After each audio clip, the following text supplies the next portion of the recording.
먼저 저와 함께 인사 나누십니다. 하늘의 은혜가 여러분과 함께 하시기를 바랍니다. 네, 감사합니다. 오늘은 부활절 제2주가 됩니다.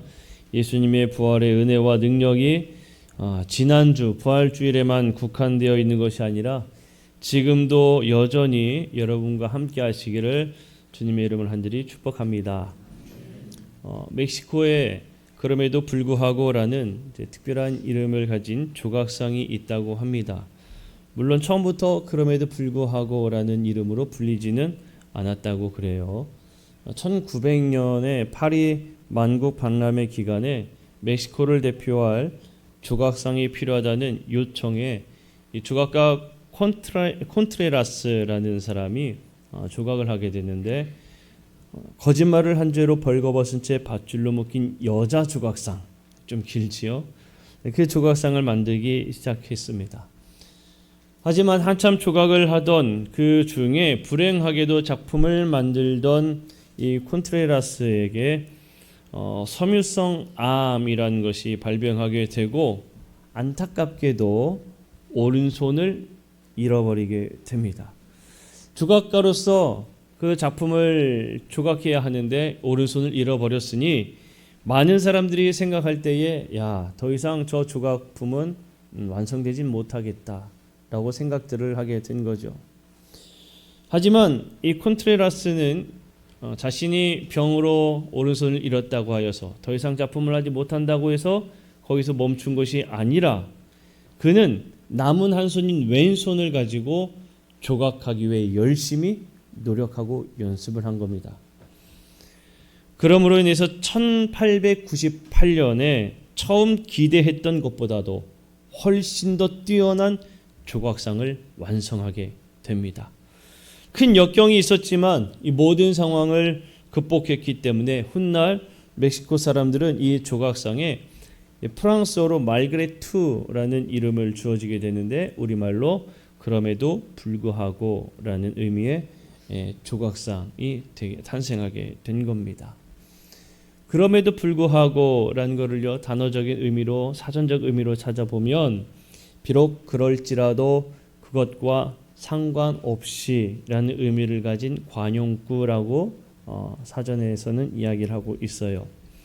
우리가 어떤 일을 하다가 그 일을 이루어야 하는데 갑작스럽게 부정적인 상황, 또 어려운 상황에 우리가 맞닥뜨렸을 때에 그런 상황에서 그럼에도 불구하고 일을 이루어내었다, 우리가 이렇게 사용할 때에 그럼에도 불구하고라는 용어를 씁니다. 제가 즐겨보는 프로그램 중에 냉장고를 부탁해라는 TV 프로그램이 있습니다. 혹시 보신 분이 계신지는 모르겠습니다. 상당히 오래전부터 해왔던 프로그램인데 저는 그게 참 그렇게 재미있더라고요. 이 냉장고를 부탁해라는 TV 프로그램은 8명의 유명한 셰프들이 서로 요리로 경쟁을 합니다. 근데 그 요리의 재료는 초청되어 온 이 초청자의 냉장고에 있는 재료로 요리를 하는 건데, 주어진 시간은 단 15분이에요. 15분 동안 출연진의 요청, 원하는 음식을 만들어내서 서로 경쟁을 하는 그러한 프로그램입니다. 우리가 생각할 때 여러분, 우린 다 사는 게 다 거기서 거기 막 비슷하잖아요. 먹는 게 특별히 다르지도 않고. 그러다 보니까 냉장고를 열어봐야 우리 집에 있는 냉장고나 저 집에 있는 냉장고나 다 비슷하지 않나, 이렇게 생각을 하지요. 출연진들이 이렇게 왔을 때에, 물론 냉장고를 열었을 때에 한국 사람들 대부분이 아니라 다 한국 사람들이죠. 된장도 있고 고추장도 있고 이런 건 김치도 있고 다 비슷해요. 그러나 가지고 있는 재료들이 모두 다 달랐습니다. 고기를 좋아하는 사람은 냉동고에 고기가 상당히 많이 있고, 어류를 좋아하는 사람은 그 냉장고에 뭐가 많이 있었겠습니까? 어류가 많이 있고, 과일을 좋아하는 사람은 냉장고에 과일이 많이 있고, 채소를 좋아하는 사람은 채소가 많이 있고, 특별히 외국의 유명한 식자재들을 가지고 있는 사람은 보기 힘든 식자재들도 가지고 있고, 여러 사람들이 많이 있어요. 하지만 모두가 다 풍성한 재료를 가지고 있었던 것만은 아닙니다. 때로는 내가 먹는 것이 채소만 먹는다라고 하면은 재료 안에 그것도 아주 소량의 재료들만 가지고 있는 출연진들도 있어요. 그럼 냉장고를 열고 소개할 때에 셰프들은 어떤 생각이 들까요? 야, 난리 났다. 저걸로 어떻게 요리하지? 이런 생각들이 다 들 거 아닙니까? 근데 그런 냉장고를 가지고 온 사람들은 이렇게 이야기를 합니다. 죄송합니다. 재료가 없죠. 그런데 저는 셰프님들을 믿습니다. 재료가 없어도 셰프님들이니까 없는 중에 그럼에도 불구하고 그 요리를 만들어낼 것이라는 믿음이 있다는 겁니다. 여러분, 그럼에도 불구하고 그 상황을 이길 수 있는 이유는 믿음이 있을 때에 가능합니다. 믿음이 있을 때. 미국의 심리학자 윌리엄 제임스는 인간이 가진 가장 중요한 원동력은 믿음이다 라고 말을 했습니다. 믿음이 있을 때에 우리가 가장 큰 움직임의 원동력이 되어진다는 거예요. 사랑하는 성도 여러분, 우리에게도 믿음이 있습니다. 바로 죽음을 이기신 예수 그리스도를 믿는 믿음이 우리에게 있습니다. 그래서 우리 모두는 그럼에도 불구하고 그 상황들을 이겨나갈 수 있는 줄로 믿습니다. 우리가 함께 읽은 본문 요한복음에서는 예수님께서 부활하시어서 제자들 앞에 나타나신 이야기를 그리고 있습니다. 요한복음의 본문의 이야기를 잠시 보면 제자들은 유대인들을 두려워하여 문을 닫고 있었다, 그렇게 기록하고 있습니다. 제자들은 예수님이 붙잡히는 순간부터 그들은 숨기 시작했어요. 왜냐하면 자신들도 예수님처럼 붙잡혀서 십자가형을 받아 죽을 수도 있다는 두려움을 가지고 있었기 때문입니다. 그렇게 숨은 사람 중에는 예수님 앞에 당당하게 다른 사람은 다 배반해도 나는 끝까지 예수님을 따르겠습니다라고 그렇게 자신 있게 이야기했던 베드로도 포함되어 있었습니다. 그들은 예수님이 재판받는 순간에 심지어는 자기 자신이 예수님을 따르던 사람 아니냐는 그 이야기를 듣고 3번이나 부인하는 그러한 경험도 성경에 기록되어 있지요. 모두가 다 예수님처럼 붙잡혀 죽을지도 모른다는 두려움 속에 떨고 있었습니다. 그래서 문도 걸어 잠가 놓았던 겁니다. 그랬던 그들에게 주님께서 직접 찾아오신 거예요. 여러분, 이때 제자들의 마음이 어떠했을 것 같습니까? 예수님이 당장 부활하시어서 내 눈앞에 서 계셨다 라고 했을 때 제자들의 마음은 여러분 처음에 어떠했을 것 같아요? 예수님이 딱 나오자마자 이야, 예수님이 부활했다라는 생각을 가졌을까요? 성경을 가만히 읽어보면 전혀 그렇지 않았음을 알 수가 있습니다. 먼저 그들은 두려움에 떨고 있었죠. 혹여나하는 마음에. 그리고 그들이 믿고 따랐던 예수도 죽어서 이제 더 이상 그들과 함께하지 않았어요. 그랬던, 죽어서 계시지 않았다고 믿고 있었던, 생각했던 예수님이 눈앞에 떡하니 나타났을 때 제자들은 분명히 깜짝 놀랐을 터이고 믿을 수 없다는 생각을 가지고 있었을 겁니다. 그들은 할 말이 없었을 겁니다. 그런데 예수님께서 그들 앞에 나타나시고서 그냥 가만히 계신 것이 아니라 말씀에 보면 뭐라고 기록하고 있느냐? 예수님은 그들 앞에 너희에게 평강이 있을지어다라며 빌어주시면서 예수님의 손과 옆구리를 보여주셨습니다. 나타나신 것으로 끝나는 게 아니라 손과 옆구리를 제자들에게 보여주셨어요. 손과 옆구리는 어떤 것입니까? 예수님에게. 손은 예수님이 십자가에 못 박혔던 것이고, 옆구리는 예수님 십자가에 못 박혀 달려있을 때 창으로 찔린 곳이 옆구리입니다. 그러니까 예수님이 손과 옆구리를 보여주셨다는 이야기는 뭐예요? 너희들이 아는 그 예수 진짜 나다라는 것을 직접 보여주신 거예요. 자, 그제서야 성경에 보면 우리가 함께 읽었던 본문에서도요, 그제서야 제자들은 기뻐했다고 기록하고 있습니다. 그 말은 뭐예요? 예수님이 이걸 보여주시기 전에는 그냥 그저 놀라 있을 뿐이었다는 거죠. 그러나 예수님이 손과 옆구리를 보여주셨을 때에 그제서야 그들은 야, 예수님이 말씀하신 대로 부활하셨구나. 그제서야 그들은 믿음으로 받아들일 수 있었던 겁니다. 사실 이거를 보면서 제가 느낀 게 여자들이 더 믿음이 좋은 것 같다 생각을 하게 됐어요. 왜냐하면 여러분, 여인들은 무덤에 갔을 때에 천사들이 야, 예수님이 살아나서 가서 증거해라고 했을 때 바로 가서 전했거든요, 기뻐해서. 근데 제자들은 보여주고 나서야 예수님 있는 걸 기뻐했잖아요. 여자들이 더 믿음이 좋은 것 같아요. 야비행 나오네. 자, 그 이후에 이야기가 뭐가 나옵니까? 도마의 이야기가 나오죠.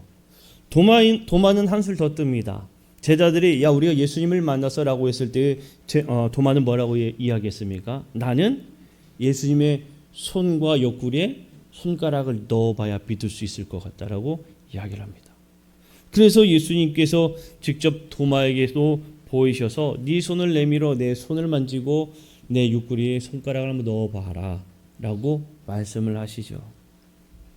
그러면서 믿음 없는 네가 보면서 믿는구나, 보이지 않고 믿는 자가 더 복되다라고 말씀을 하십니다. 자, 사랑하는 성도 여러분, 이 이야기에서는 우리에게 말해주고자 하는 이 핵심이 무엇이냐면 요한복음 20장 30절과 31절에 기록된 말씀이 이 본문 속에 우리에게 전해주고자 하는 핵심의 내용입니다. 그 내용이 뭡니까? 예수께서 제자들 앞에서 이 책에 기록되지 아니한 다른 표적도 많이 행하셨으나 오직 이것을 기록했다는 것은 뭡니까? 예수님이 제자들 앞에 보이셨다, 도마에게 손과 옆구리를 보이시며 넣어봐라라고 이야기한 그 이야기를 기록함은 너희로 예수께서 하나님의 아들 그리스도이심을 믿게 하려 함이요. 첫 번째가 바로 예수가 하나님의 아들 그리스도임을 믿게 하기 위함이요, 또 두 번째가 너희로 믿고 그 이름을 힘입어 생명을 얻게 하려 함이라. 이게 바로 성경이 예수 그리스도의 부활의 그 순간을 기록한 의미임을 분명하게 말해주고 있습니다. 네, 여러분, 여기에서요 저는 주목하고자 하는 부분이 바로 도마의 고백입니다. 도마는 예수님의 손과 예수님의 옆구리에 손을 넣어보고 그는 이렇게 고백했습니다. 나의 주님이시요 나의 하나님이시니이다. 도마가 고백한 이 고백은 예수님이야말로 진짜 나의 주인 되시고 예수님이야말로 정말 나의 신 하나님이십니다. 내가 믿는 분이십니다라고 고백하는 겁니다. 나의 주님이시오, 큐리오스, 나의 주인 되시오, 나의 하나님, 데오스, 나의 신 되심을 분명히 고백하는 확신의 고백이 바로 이 도마의 고백이 되는 거예요. 사랑하는 성도 여러분, 예수님을 우리가 만날 때에 우리의 입술 가운데 나오는 고백이 도마와 같은 고백이 되어야 할 줄로 믿습니다. 내 삶의 참된 주인은 예수님이시고 내가 믿는 분은 예수님이십니다. 부활하신 예수님을 나는 믿습니다라고 고백하는 우리 성도들이 되기를 간절히 축복합니다.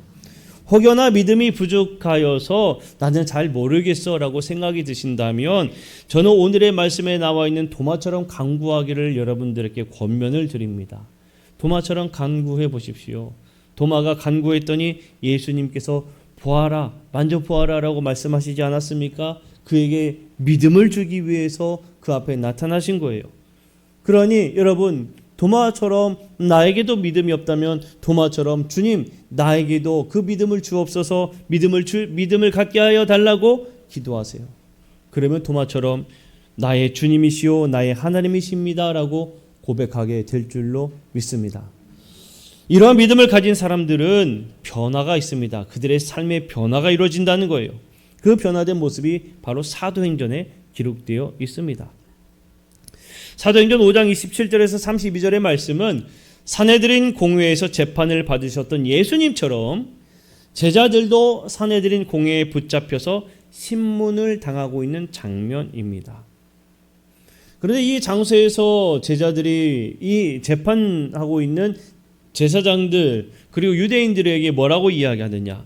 너희가 나무에 달아 죽인 예수를 하나님이 살리셨고 우리가 이 일의 증인이다 라고 고백하고 있어요. 여러분, 이 장면들은 사실 제자들에게 있어서요 이미 한 번 경험했던 일입니다. 무슨 이야기냐? 지금 재판장에, 사도행전에 나와 있는 재판장에서 재판을 받고 있는 주인공은 제자들이지요. 그러나 이전에는 그 재판을 받고 있을 때 주인공은 예수님이셨어요. 이미 그 산헤드린 공회의 재판을 경험한 사람들입니다. 그때 처음 예수님이 붙잡혔을 때 제자들은 어디에 있었을까요? 재판을 차마 보지도 못하고 도망갔던 도망자요 배신자들이었습니다. 심지어는 예수를 모른다 부인하기까지 했던 사람들이에요. 그런데 지금은 어떻습니까? 당당하게 예수를 증거하고 있는 증인으로 서 있는 겁니다. 지금 같은 장소이지만 더 이상의 배신자도 더 이상의 모른다고 이야기했던 사람도 아닌 예수를 부활하신 예수를 증거하고 있는 증인된 사람이 그 자리에 있는 겁니다. 우리가 신앙생활하면서 착각하는 것 중에 하나가 무엇이냐면 내 삶이 변화될 것이라는 생각들입니다. 조금 더 구체적으로 말씀을 드리자면 내 삶의 환경이 변화될 것이다. 내가 만나는 사람들이 변화될 것이다. 나의 만남에 더 좋은 사람들의 관계가 회복될 것이다 라는 생각들을 갖는다는 겁니다. 그래서 우리가 예배 가운데 은혜 받고 은혜 충만하여서 저 교회 문을 박차고 나가 세상에 나가면 야 이제는 내가 하는 일들이 잘 될 거야. 이제는 내가 좋은 사람들을 만날 거야. 내가 만난 사람들 그 관계가 다 회복될 거야 라고 생각을 합니다만 어떻습니까? 여러분들이 교회 문을 박차고 나가 삶을 살아갈 때에 갑자기 안 되던 일들이 잘 풀리고 좋은 사람들을 만나게 되고 관계가 회복되어지는 그런 일들이 일어나던가요? 일어나지 않지요. 왜입니까? 예수님은 그 상황에 임하신 것도 아니고 그 사람들에게 임하신 것도 아니고 예수님은 우리에게 나 자신에게 임하셨습니다. 변화되어야 될 대상이 누구일까요? 자신인 거예요. 예수님은 제자들 앞에 나타나셨죠. 제자들이 무서워 그 문을 걸어 잠근 것을 아시고 그 집을 모르도록 사람들에게 집이 다른 모습으로 보이도록 변화시켜 주신 것도 아니고 사람들이 제자들을 모르게끔 그 사람들을 변화시켜 주신 것도 아닙니다. 예수님은 꼭꼭 숨어있던 제자들에게 임하셨고 그들을 만나신 거예요. 마찬가지로 예수님은 우리에게 임하셨고 우리에게 오셔서 우리가 예수님은 나의 주인이요 나의 하나님 되십니다라고 고백하게끔 나를 바꿔주시는 겁니다. 산헤드린 공회의 재판장은 제자들에게 있어서 동일한 장소였지만 그들에게 있어서 변화된 것이라고 한다면 겨우 다른 모든 것들이 변화된 게 아니라 제자들 자신들이 변화되었다는 것을 여러분 우리는 보아야 하는 겁니다. 부활 신앙을 가진 사람들의 삶이 변화된 것은 바로 여기에 있는 겁니다. 다른 게 변화된 것이 아니라 누가 변화된 거요? 내가 변화된 거예요. 어린 시절에 그 TV에서 했던 만화 중에 오즈의 마법사라는 만화가 있어요. 오즈의 마법사. 뭐 책으로도 있고 뭐 유명한 만화입니다. 제가 설교를 준비하면서 이게 언제 방영했던 것이지 하고 찾아보니까 1987년도에 우리나라에서 방영한 겁니다. 1987년도 그 방영했던 오즈의 마법사 지금으로부터 38년 전에 TV에서 방영한 만화예요. 전 그걸 기억하고 있는 겁니다. 기억력 참 좋지요? 그런데 이 줄거리는요. 캔자스에 살고 있던 도로시라는 여자아이가 갑자기 회오리 바람으로 인해서 이상한 나라에 떨어지게 되는 거거든요. 그러면서 허수아비 그리고 양철 나무꾼 겁쟁이 사자 그리고 도로시가 키우던 강아지 토토 뭐 이렇게 여행을 떠나는 겁니다. 그런데 제가 줄거리는 다 기억은 나지 않아도 마지막에 이건 하나는 제가 기억을 하고 있는 거예요. 설교를 준비하면서 뭘 기억하고 있었는가 하면 겁쟁이 사자 그들에게 있어서 다 소원들이 있었어요. 허수아비는 뇌가 없어서 나에게 뇌가 있으면 좋겠습니다라는. 양철 그 나무꾼은 내 심장이 헝겊이 아닌 진짜 심장이 있으면 좋겠습니다라는 거. 그리고 겁쟁이 사자는 나에게 용기가 있으면 좋겠습니다라는 게 그들의 소원이었어요. 근데 다른 것들은 모르겠는데 사자는 분명하게 기억합니다. 사자가 나에게 용기가 있으면 좋겠습니다. 나에게 용기를 주세요라고 요청했을 때에 정확한 대사는 기억은 안 나도 내용은 이런 거였습니다. 어떤 내용이었는가 하면 사자에게 뭐라 이야기하냐면 네가 지금 여기까지 오는 동안에 수없이 많은 일들을 겪었을 것이고 수없이 많은 모험들을 했을 것인데 네가 용기 없다고 하지만 용기가 없었다면 지금 이 자리에도 너는 올 수가 없었을 것이다. 네가 지금 이 자리에 올 수 있었던 거는 너는 이미 용기가 있는 사자라는 것을 증명하고 있는 것이다 라는 내용의 이야기였어요. 결국에 바뀐 것은 누구였습니까? 사자가 바뀐 거였죠. 사랑하는 성도 여러분, 주님은 우리 주변을 변화시켜 주시는 게 아니라 여러분 내 자신을 변화시켜 주신다는 사실을 믿으시기를 축복합니다. 말씀을 정리하고자 합니다. 여러분 부활신앙을 소유하십시오. 예수님은 지금도 나와 함께 하신다는 사실을 믿음으로 고백하십시오. 도마가 고백했던 것처럼 예수님은 나의 주님 되시며 예수님은 나의 참된 하나님 되십니다라고 고백하는 저와 여러분 되기를 간절히 축복합니다. 여러분 이 세상에서 가장 소중한 게 무엇입니까? 여러분들에게 있어서 가장 귀하다고 이야기할 수 있는 것들이 무엇입니까? 집인가요? 재물인가요? 아니면 자녀들입니까? 무엇이 여러분들의 삶에 가장 소중하시죠? 여러분들의 삶에 가장 소중한 것은 다름이 아니라 내 자신 존재입니다. 내 자신 존재가 여러분 우리의 인생 가운데 제일 소중한 거예요. 나에게 있어서 가장 소중한 내 자신에게 예수님께서 직접 오셨고 내 자신을 그렇게 귀하게 변화시켜 주셨다는 것을 여러분 기억하시기를 축복합니다. 그래서 예수님께서 나에게 오셨기 때문에 우리가 고백할 수 있는 겁니다. 예수님은 나의 참 주인이시며 나의 하나님이십니다. 그렇게 고백하면서 우리의 삶이 변화되게 되는 겁니다. 우리가 저 문을 걸어 나갔을 때에 세상이 달라 보여지는 것은 세상이 변한 게 아니라 내가 변했기 때문에 이 세상이 달라 보이는 겁니다. 그러니 이 부활신앙을 가지고 변화된 삶을 사시기를 간절히 축복합니다. 주님은 지금도 살아서 역사하셔서 나와 함께 하신다는 그 믿음을 갖고 살아가십시오. 지금도 여러분들이 살아가는 그 모든 삶의 여정 가운데 어제와 그제와 같은 오늘 하루도 살아가지만 내 자신을 변화시켜 주셔서 오늘도 승리할 수 있는 놀라운 은혜를 부여해 주실 줄로 믿습니다. 오늘 말씀을 생각하면서 우리 함께 찬양하고 우리가 함께 결단하며 기도하기를 원합니다. 주님 다시 오실 때까지 우리 함께 찬양할 때 하나님 내가 그 부활신앙을 가지고 주님이 오시는 그 순간까지 끝까지 그 길을 가겠습니다. 정말 믿음으로 고백하는 우리 성도들이 되기를 원하고 또 믿음으로 결단하며 기도하는 시간이 되기를 원합니다. 우리 함께 믿음으로 함께 고백하며 찬양하겠습니다.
기억하면서 우리 함께 결단하며 기도하기를 원합니다. 하나님, 나에게도 믿음을 주시고 부활의 신앙을 가지고 표현된 삶을 살게 하여 주옵소서. 우리 함께